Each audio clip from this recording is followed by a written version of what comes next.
السلام علیکم ناظرین، میں مشاہد حسین پاشا آپ کے سامنے پھر حاضر ہوں لے کر اپنا پروگرام جس کا نام ہے آتنکواد کا ورود۔ پچھلے ایپیسوڈ میں ہم بات کر رہے تھے امن کی، دہشت گردی کے خلاف ان باتوں کی جن کی قرآن اجازت نہیں دیتا۔ شیخ صاحب نے ان تمام باتوں کو تفصیل سے قرآن کے حوالے سے ہمارے سامنے رکھا۔ آج ہمارے اسٹوڈیو میں پھر موجود ہیں شیخ ارشد بشیر مدنی۔ السلام علیکم۔ وعلیکم السلام ورحمۃ مدنی صاحب، آج کے اس ایپیسوڈ میں میرا پہلا سوال ہے کہ اگر ماں باپ غیر مسلم ہوں اور بچے مسلمان ہوں، ان حالات میں اسلامک پوائنٹ آف ویو سے، قرآنک پوائنٹ آف ویو سے بچوں کو ماں باپ کے ساتھ کیسا سلوک کرنا چاہیے؟ بچے اگر مسلمان ہو، ماں باپ اگر غیر مسلم ہو، تو اس وقت پر اسلام سورہ لقمان سورہ نمبر 31 کے آیت نمبر 15 میں بتایا جا رہا، اگر تمہارے ماں باپ تم کو شرک کرنے کی دعوت دیتے ہیں، میرے ساتھ شریک کرنے کی، یعنی اللہ تعالیٰ کہہ رہے ہیں میرے ساتھ شریک کرنے کی، تو تم اس کی اطاعت مت کرو، دونوں کی اطاعت مت کرو، اس میں شامل نہ ہو۔ لکم دینکم ولی دین، تمہارا دین تم کو اور ہمارا دین ہم کو۔ لیکن اس کا مطلب یہ نہیں ہے کہ ہم ان کی بے عزتی کریں گے، ریسپیکٹ نہیں کریں، وہ تو ماں باپ ہے نا۔ ماں باپ کا تو احترام ہونا چاہیے۔ اسلام میں ماں باپ کا کہاں ماننا ہے، کن چیزوں میں ماننا ہے جو اللہ اور اس کے رسول کے خلاف نہ جائے۔ اگر اللہ اور اس کے رسول کے بات خلاف جاتی ہے تو پریفرنس کس کو دینا ہے؟ اللہ اور اس کے رسول صلی اللہ علیہ وسلم کو، کیونکہ اللہ نے ماں باپ کو طاقت دی کہ وہ ہم کو پیدا کرے، تو اصل طاقت والا کون ہوا؟ اللہ سبحانہ وتعالی، تو پہلا حق اس کا ہے۔ اور اللہ کی شریعت بتانے والے کون ہیں؟ محمد صلی اللہ علیہ وسلم ہے، تو پریفرنس اللہ کی شریعت کا ہے، اللہ کا ہے، جو کہ ہمارے ماں باپ کا بھی خالق ہے۔ بے شک۔ تو اس لیے دین کا جب مسئلہ آئے گا، کوئی شریعت سے ٹکرانے والا مسئلہ آئے گا، تو پہلے ہم خالق کا خیال کریں گے، کیونکہ مجھے اور میرے ماں باپ کو پیدا کرنے والے کون ہیں؟ اللہ سبحانہ وتعالی۔ تو پہلا حق، اگر ماں باپ کا پیدا کرنا احترام ہے تو ماں باپ کے پیدا کرنے والے کا احترام۔ ماں باپ تو ذریعہ ہے، لیکن اصل پیدا کرنے والا کون ہے؟ وہ تو خالق اللہ سبحانہ وتعالی۔ مسبب کون ہے؟ اللہ تعالیٰ۔ اسباب ہے ماں باپ۔ ماں باپ چاہے کئی ایسے ماں باپ ہے وہ بچہ پیدا نہیں کر پاتے، ان کو اولاد نہیں ہوتی، تو اولاد کون دے رہا ہے؟ اولاد کون چھین رہا ہے؟ بیماری کون ڈال رہا ہے؟ مصیبت کون ڈال رہا ہے؟ مصیبت کون یہ پوری کائنات چلانے والا کون ہے؟ اللہ سبحانہ وتعالی۔ تو پہلا حق اللہ سبحانہ وتعالیٰ کا ہے، تو پہلا حق حقوق اللہ ہے۔ اس کے بعد جو حقوق العباد ہے وہ ہم ادا کرنا چاہیے، جب تک کہ وہ شریعت سے نہ ٹکرائے۔ انما الطاعۃ فی المعروف، معروف میں اطاعت ہوگی، لا طاعۃ لمخلوق فی معصیۃ الخالق۔ مشہور ہے کہ مخلوق کی اطاعت نہیں کریں گے جبکہ خالق کی نافرمانی ہو رہی ہے۔ تو اس سے پتہ چلا کہ اللہ تعالیٰ کہہ رہے ہیں کہ شرک اور کفر کے معاملے میں تو اطاعت مت کرو، وصاحبہما فی الدنیا معروفا، لیکن دنیاوی اعتبار سے ان کے ساتھ اچھا سلوک کرنا تمہاری ذمہ داری۔ بے شک۔ تو ہو سکتا ہے کہ بچوں کے اخلاق کو دیکھ کر سوچیں گے، تدبر کریں۔ بچہ اگر بدتمیزی کرے گا، بچہ اگر ریسپیکٹ نہیں کرے گا، تو بچے کو چاہیے کہ جیسے اگر وہ کہہ رہا ہے کہ میں مسلم ہوں، تو اس کو چاہیے کہ وہ پہلے ریسپیکٹ سیکھے، دائی بنے، سیلفش نہ بنے۔ سیلفش کیا ہوتا ہے؟ میں اچھا ہوں، میرے ماں باپ اچھے ہوں یا نہ ہوں، مجھے اس سے لینا دینا نہیں، یہ تو سیلفش ہو گیا۔ اچھا آدمی کون ہوتا ہے؟ اگر آپ کو کچھ فائدہ ہوتا ہے تو آپ فوراً کیا کرتے ہیں؟ اپنے دوست کو فون کر کے کہتے ہیں جاؤ جاؤ وہاں پر بمپر آفر ہے، جلدی جا کر فائدہ اٹھاؤ، لوگ فائدہ اٹھائیں تم بھی فائدہ اٹھاؤ۔ اچھا دوست اپنے دوست کا ہمیشہ خیال رکھتا ہے، خیر خواہی رکھتا ہے۔ برا دوست جو ہوتا ہے سامنے والے کے اپرچونٹی کو مس کرانے کی کوشش کرتا ہے، اس کا مطلب آپ کا اچھا دوست نہیں ہے۔ تو ماں باپ تو ہم کو انہوں نے اتنا پیار دیا، پالا پوسا بڑا کیا، انہوں نے محنت کی، ہم ان کا ریسپیکٹ کیوں نہ کریں بھائی؟ اور ہم اتنی شفقت کے ساتھ پیش آئیں اور ڈبل محبت بڑھا دیا، کیوں؟ اس لیے کہ وہ ایک تو دنیاوی اعتبار سے بھی آپ کی خدمت کی ضرورت ہے، دینی اعتبار سے بھی اللہ نے اگر آپ کو علم دیا، بچے کو اگر اللہ نے علم دیا ہے، تو اس کا مطلب یہ نہیں ہے کہ اس کے ذریعے سے وہ ماں باپ کی نافرمانی کرے، اگرچہ کہ ماں باپ نان مسلم، اگرچہ کہ ماں باپ غیر مسلم ہو، ریسپیکٹ کرنا چاہیے، بلکہ ریسپیکٹ میں اور اضافہ کرنا چاہیے آپ کو۔ ہو سکتا ہے کہ آپ کے حسن اخلاق کو دیکھ کر وہ آپ کی طرح جہنم سے بچنے کی تیاری کر لیں۔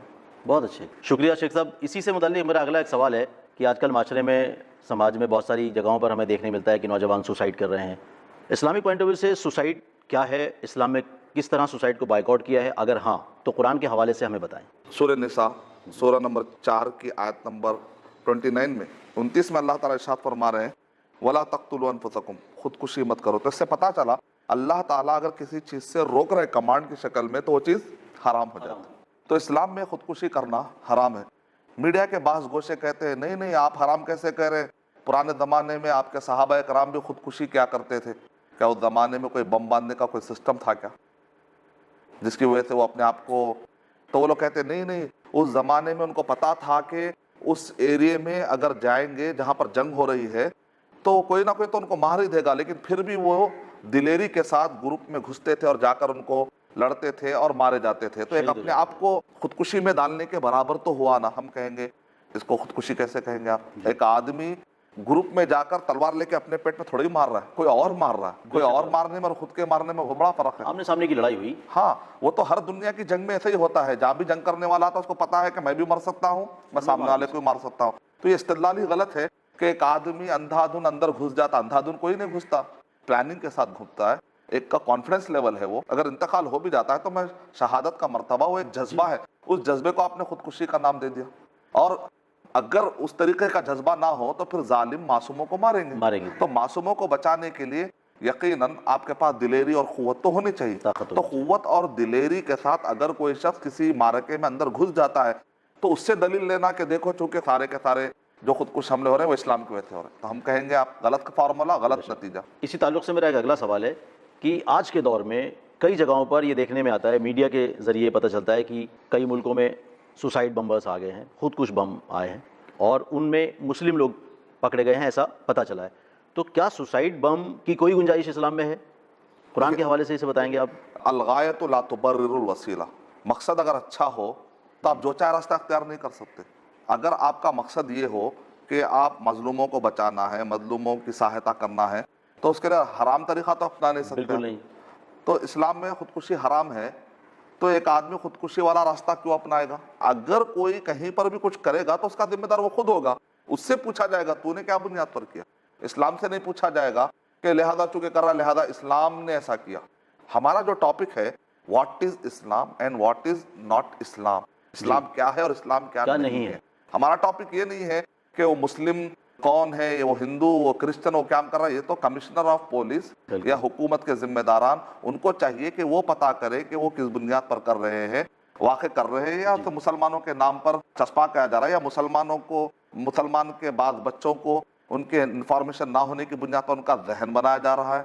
کئی پاسبلٹی ہے. غلط فہمی کی بنیاد پر وہ کر رہا ہے تو وہ غلط فہمی دور کی جائے. اگر کوئی اس کی پروگرامنگ کر رہا ہے تو اس پروگرامنگ کرنے والوں کے اوپر پکڑ کی جائے. کیا یہ پروگرامنگ کسی سازش کے تحت کی جا رہی ہے؟ اس کے اندر جیسا کہ میں نے آپ کو گزشتہ کئی ایپیسوڈ میں بتایا کہ دنیا میں بہت سارے ایسے واقعات پیش آتے ہیں کہ اس کے پیچھے ایک کانسپریسی یہ ہوتی ہے کہ بھئی ایک ریلیجن کو تباہ کر دیا جائے، ایک ریلیجن کو بدنام کر دیا جائے. اسلام کا حسد تو سب کو معلوم ہے. ہر زمانے میں اسلام کو ناپسند کرنے والے لوگ پائے جاتے ہیں، کیونکہ ایک آدمی اگر حسد میں آ جاتا ہے تو حسد کی بنیاد پر وہ سگے بھائی کو بھی نہیں چھوڑتا. بالکل نہیں چھوڑتا. تو حسد تو آئے گا اسلام کے بارے میں، حسد تو ہوگا لوگوں کو، کیونکہ شیطان لگا ہوا ہے پیچھے. شیطان آ کر وسوسہ ڈالتا ہے، اس کی بنیاد پر کانسپریسی پیدا ہوتی ہے، اس کی بنیاد پر حسد پیدا ہوتا ہے. تو بہرحال حسد کی بنیاد پر کوئی کچھ بھی کر سکتا ہے، جس کی وجہ سے آدمی پھر وہ حسد کا جب شکار ہو جاتا ہے تو پھر نتیجے میں بہرحال ایک سلسلہ شروع ہو جاتا ہے. میرا یہاں پر یہ کہنا ہے. اسی تعلق سے میرا ایک اگلا سوال ہے کہ جب کسی بھی ملک میں تختہ پلٹ ہوتا ہے تو وہاں اپنے دشمنوں کو پکڑ کر یا تو پھانسی دے دی جاتی ہے یا تو جیل میں ڈال دیا جاتا ہے. فتح مکہ کے دوران محمد صلی اللہ علیہ وسلم نے اپنے دشمنوں کو کیا سزائیں دی؟ نبی اکرم صلی اللہ علیہ وسلم ایک آرڈنری انسان نہیں تھے، ایکسٹرا آرڈنری انسان تھے. جو آرڈنری انسان ہوتے ہیں وہ یہی کرتے ہیں نا، اپنے دشمن کا پوری طرح سے صفایا کر دو. کہتے ہیں اپنے دشمن کو ایسی سزا دو تاکہ نسلیں یاد رکھے. جنرلی ہم نے تو یہی سنا، عبرتناک سزائیں. ایسی سزائیں دو تاکہ اس کی نسل یاد رکھے. عبرتناک سزا جس کے اس کو کبھی آگے والوں نے دیکھا ہو نہ پچھلے والوں نے، ایسے جنرلی ہوتا ہے. لیکن نبی اکرم صلی اللہ علیہ وسلم رحمت للعالمین تھے. آپ نے سب سے زیادہ رحم کی بارش تو اپنے مخالف سردار پر ہی کر دی. فتح مکہ کے موقع پر نبی اکرم صلی اللہ علیہ وسلم نے ارشاد فرمایا کہ جو اپنے گھر میں رہے اس کو بھی امن ہے، جو ہتھیار پھینک دے اس کو بھی امن ہے. بلکہ آپ نے یہاں تک کہا جو ابو سفیان کے گھر میں چلا جائے اس کو بھی امن ہے. ابو سفیان کون ہے؟ اس زمانے کا سپر پاور، یعنی سپر پاور طاقت، اگر کوئی ملک ہے، کوئی سٹی، کوئی جگہ، کچھ ایریا کا، اس کا اگر سپر پاور کوئی بادشاہ ہو، حاکم ہو، کنگ ہو. تصور کریے کہ وہ آپ کو 21 سال ستایا ہو اور اس کے بعد آپ کو پورا موقع مل گیا ہو، اور پھر اگر وہ موقع ملے تو پھر پتہ نہیں فیوچر میں کیا کرے گا، ڈر بھی لگا. لیکن آپ جو ہے اچانک کہتے ہیں جو اس کے گھر میں چلا جائے اس کو بھی پناہ. ہم نے اسلام قبول کر لیا، کہا ہی نہیں انہوں نے. پھر کیا بنیاد پر ان کو معاف کیا جا رہا ہے؟ یعنی محمد صلی اللہ علیہ وسلم ہمیشہ یہ سوچتے تھے شاید کہ اب اسلام قبول کر لیں گے، شاید کہ اب اسلام، اگر ان کو مار دیں گے تو بیچارے کا فیصلہ تو ہو گیا، نہ مر گیا، اب اس کا نہ عمل ہے نہ کوئی بات، تو ہمیشہ جہنم میں چلا جائے. تو لہذا مارنے والے کو بھی موقع دیتے تھے کہ شاید کہ اب یہ بچ جائے گا تو اسلام قبول کرے گا تو اس کی آخرت اچھی ہو جائے گی۔ بے شک، نبی صلی اللہ علیہ وسلم کا جو یہ رویہ تھا نا، یہ تاریخ میں سارے انقلابات آتے ہیں، کمیونزم کا انقلاب آیا تو 80,000 جی تو ایک شہر میں ایسے ہی مر گئے، جیسے چونٹیوں کو مار دیا تھا، 80,000 لوگوں کو مار دیا گیا۔ First world war, second world war دراصل کیا ہے، اس کو کہتے ہیں کہ پرسنل انٹرسٹ کے clashes, political interest, political, personal interest, domestic interest, international level پر کچھ لاس، ریگولیشن، کچھ نہ کچھ انٹرسٹ ہوتے ہیں جس کے اندر ایگو جنم لیتا ہے، اپنی مونوپولی اسٹیبلش، مونوپولی اسٹیبلش کرنا، ایگو کی بات آ جاتی ہے، پرسنل ایگو کی، اسٹیٹ لیول پر ایگو آ جاتا ہے، قومی اعتبار سے، قومی سطح پر۔ یہ سب چیزوں کو دباتے ہوئے اگر تاریخ میں کوئی انقلاب بغیر خون اور خرابے کا آیا تو محمد صلی اللہ علیہ وسلم، سبحان اللہ، پیسفل اپروچ جی تھا آپ کا، پرامن طریقے سے آپ نے مکے کے اندر انقلاب برپا کیا۔ اس کا مطلب کیا نکلا؟ دنیا کا سب سے کرٹیکل جو ایریا تھا وہ مکہ تھا، بے شک، جہاں پر عمل لانا بہت مشکل سمجھا جاتا تھا، جیسا کہ انسائکلوپیڈیا بریٹانیکا میں لکھا ہوا ہے، Alexander pass by them, Alexander کا وہاں سے گزر ہوا۔ الیگزینڈر کون ہے؟ الیگزینڈر دا گریٹ، یعنی پوری دنیا کے اندر کہا جاتا تھا الیگزینڈر کون ہے تو جس کے مملکت میں سورج نہیں ڈوبتا تھا، یعنی دنیا میں ہر جگہ پر حکومت کرنے کا اس کو شوق تھا۔ لیکن الیگزینڈر پاس بائی دیم، عرب کے پاس سے گزر ہوا، لوگوں نے کہا ہر جگہ تو آپ کو شوق ہے حکومت کرنے کا، ذرا اس قوم پہ بھی حکومت کر لینا تھا۔ تو اس نے کہا نا بابا نا، garbage of community, O my God, یہ تو پوری دنیا کا کچرا ہے، ان کے اوپر کوئی حکومت نہیں کر سکتا، ان کو کوئی سدھار نہیں سکتا، ان کے اوپر کوئی قیصر کسرا کے لوگ بادو آدو موجود ہے، سپریم پاور طاقت ہے، لیکن عرب پر حکومت کرنے کو وہ لوگ کہتے تھے نا بابا نا۔ تو اس کا مطلب کیا نکلا؟ قرآن مجید دنیا میں نازل ہوا تو ایک ڈیمو دینا پڑے گا بالکل، کہ بھئی یہ قرآن مجید ہر جگہ پر امن لا سکتا ہے۔ یہ قرآن مجید کا دعویٰ ہے، قرآن مجید کا دعویٰ ہے کہ امن کی بک ہے، قرآن مجید کا دعویٰ ہے کہ ہدایت کی بک ہے۔ تو امن کیسے قائم کرنا ہے اس کا گائیڈ لائن بھی قرآن میں رہے گا، بتانا پڑے گا، اس کے اندر سلیبس ہے۔ لیکن اب کوئی بھی کسی بھی مشین کو ماننا ہے تو لوگ کہتے ہیں ڈیمو دو بھائی۔ تو نبی صلی اللہ علیہ وسلم نے ڈیمو پیش کیا 23 سال کے دور میں، خاص طور سے فتح مکہ کے موقع پر نبی اکرم صلی اللہ علیہ وسلم نے ایک ایسی عرب قوم جو کہ کرٹیکلی پوری طریقے سے انوالو ہو چکی تھی دہشت گردی کے ہر کام میں، اگر ڈیمو دے کر اس ایریے میں امن قائم کیا سکتا ہے تو اس کا مطلب یہ نکلا کہ بائی ڈیفالٹ پوری دنیا میں امن قائم کیا جا سکتا ہے۔ بے شک، ایک سمپل ڈیمو کا مطلب کیا ہوتا ہے؟ آپ یہ کمپیوٹر ایسے ایسے چلانا ہے، اس کے بعد بار بار ڈیمو بتانے والا تو نہیں آئے گا، وہ بتا کر چلا جائے گا، تو اس کے بعد زندگی میں لوگ کیا کرتے ہیں، اپنی زندگی میں اس کا اپیوگ کرتے ہیں، استعمال کرنا۔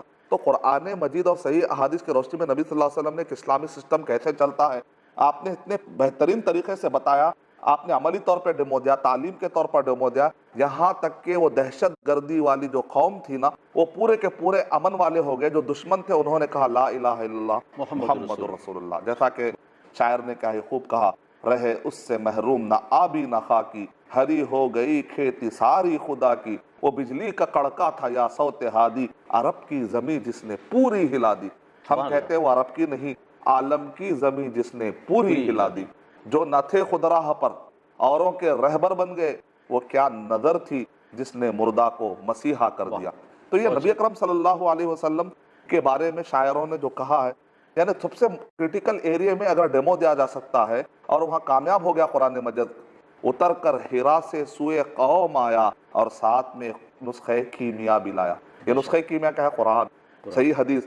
وہاں پر جو فساد کا ایریا تھا وہ امن میں تبدیل ہو گیا، اور ان لوگوں کو اسلام کی دعوت دی گئی، بالکل، اور پر امن انقلاب ایسا آیا، ایک تو وہاں پر خون نہیں بہا، اور جو دشمن تھے انہوں نے کہا لا الہ الا اللہ محمد رسول اللہ، ریلیجن بھی مل گیا ان کو، اور دنیا کی سیفٹی بھی مل گئی، امن بھی مل گیا، آخرت کی بھی سیفٹی مل گئی، امن بھی مل گیا۔ تو اس لحاظ سے نبی اکرم صلی اللہ علیہ وسلم کا یہ جو انقلاب ہے تاریخ کا سب سے نادر انقلاب ہو گیا۔ دنیا کے سارے انقلابات جو آتے ہیں وہ خون خرابے کے ذریعے سے آتے ہیں، لیکن نبی صلی اللہ علیہ وسلم کے طریقے کو اپنا لیں گے تو ہر جگہ پر یہی امن والی زندگی نصیب ہوگی انشاءاللہ۔ شیخ صاحب اسی میں سے میرا ایک اگلا سوال ہے کہ فتح مکہ کے دوران ابو سفیان نے اور ان کے تمام فالوورز نے اسلام قبول کر لیا۔ اب اسلام قبول کرنے کے بعد ہم ابو سفیان کو کس نظر سے دیکھیں اور انہوں نے کیا کیا کیا بعد؟ دیکھیں، محمد صلی اللہ علیہ وسلم نے جب معاف کر دیا ابو سفیان کو تو ہم مسلمان محمد صلی اللہ علیہ وسلم کے امتی ہیں، بے شک، محمد صلی اللہ علیہ وسلم ہمارے لیے نمونہ ہے۔ نبی صلی اللہ علیہ وسلم نے جن کو معاف کر دیا، پھر اس کے بعد انہوں نے کلمہ پڑھا، جب وہ کلمہ پڑھ گئے تو ہمارے بھائی ہیں، اور محمد صلی اللہ علیہ وسلم نے صحابی کا لقب، اور صحابی کے لیے کیا درجہ ہے؟ رضی اللہ عنہم ورضوا عنه. تو ایک آدمی برا رہتا ہے تو ہم کہیں گے یہ بات غلط ہے، لیکن ایک آدمی برائی کی ریئلائز کر لیتے ہوئے اور واپس اچھا ہو جاتا ہے، یہ تو بڑی خوبی کی بات ہے. بے شک. کیونکہ کتنے ایسے لوگ ہیں جو برائی میں رہتے ہوئے، دشمنی میں رہتے، ہٹ درمی کر کے دنیا سے گزر جاتے ہیں. اور یہ بہت بڑی بات ہے، بڑے اخلاق کی بات ہے کہ ایک آدمی کو سمجھ میں نہیں آتا ہے تو آپ کی دشمنی میں رہتا ہے، لیکن جب بات سمجھ میں آ جاتی ہے تو آپ کا دوست بن جاتا ہے. تو اس میں دونوں کی اچھائی ہے. ایک تو وہ اچھائی والے کی اچھائی ہے جس کی اچھائی اتنی پکی نکلی کہ دشمن بھی قائل ہو گیا، اور یہ دشمن کی اچھائی یہ ہے کہ اس کو ابھی تک نہیں پتا تھا کہ وہ اچھا ہے، جیسے ہی اس کو پتا چل گیا کہ وہ اچھا ہے تو اس نے حق کا ساتھ دیا. تو اس میں دونوں کی بھی اچھائی ہوگی. بے شک. اور تیسرا پوائنٹ یہ ہے کہ ہم ابو سفیان اور ان کے گھر والوں کو اور ان کے اس زمانے کے جو ایسے مخالفت کرنے والے، چاہے خالد بن ولید رضی اللہ تعالیٰ عنہ، عمر بن عاص رضی اللہ تعالیٰ عنہ، ہم کیا بنیاد پر، کہ یہ پہلے چونکہ دشمن تھے تو لہذا آخر کیا بنیاد پر ہم ان سے کسی بھی شکل میں بیر رکھے، نفرت رکھے، کیونکہ ایک زمانے میں لوگ دشمن تھے، ہم کیا بنیاد پر رکھے؟ انہوں نے جو توبہ کی نا، وہ توبہ میں اتنی فضیلت تھی کہ ان کو رضی اللہ عنہم ورضوا عنہ کا لقب مل گیا. اللہ ان سے راضی ہے، وہ اللہ سے راضی ہے. اتنا بڑا لقب اللہ نے صحابہ کرام کو دیا، ان صحابہ کی فہرست میں وہ خوش نصیب آ گئے. ہمارا ایمان یہ لیول کا نہیں ہے کہ ہم ان کی توبہ کو بھی پہنچ پائے. وہ توبہ کی بنیاد پر انہوں نے جو ثواب کمایا. کیا حدیث شریف ہے، ایک آدمی اگر توبہ کرتا ہے، اسلام قبول نہیں کیا تھا اور اس نے اسلام جب تک قبول نہیں کیا، مان لیے 30 سال 40 سال، اب اس نے اسلام قبول کیا 40 سال کے بعد، تو 40 سال تک اس نے جو بھی گناہ کیے تھے، اس کلمے کی برکت سے کیا ہوتا ہے، نہ صرف معاف ہوتے ہیں بلکہ وہ پورے گناہ نیکیوں میں بدل جاتے ہیں. سبحان اللہ. مان لیجیے اس نے 40 کروڑ برائیاں کی تھی، آج نیکیوں میں بدلنے کے بعد 40 کروڑ کیا ہو گئی؟ وہ 40 کروڑ نیکیوں میں بدل گئی. نیکیوں میں بدل گئی. کل تک اس کا نام عمل خالی تھا، آپ کلمہ پڑھتے ہی کلمے کے ساتھ ساتھ کیا نکلا، یعنی جیسے ہم موبائل میں چپ خریدتے ہیں تو اندر جو ہے نا اس کے اندر اتنے کال فری کہہ کر جو آفر ملتا ہے وہ آفر دکھ رہا ہے، تو کلمے کے ساتھ ساتھ 40 کروڑ نیکیاں بھی مل جا رہے ہیں اس کو. سبحان اللہ. 40 کروڑ نیکیاں بھی بونس آفر.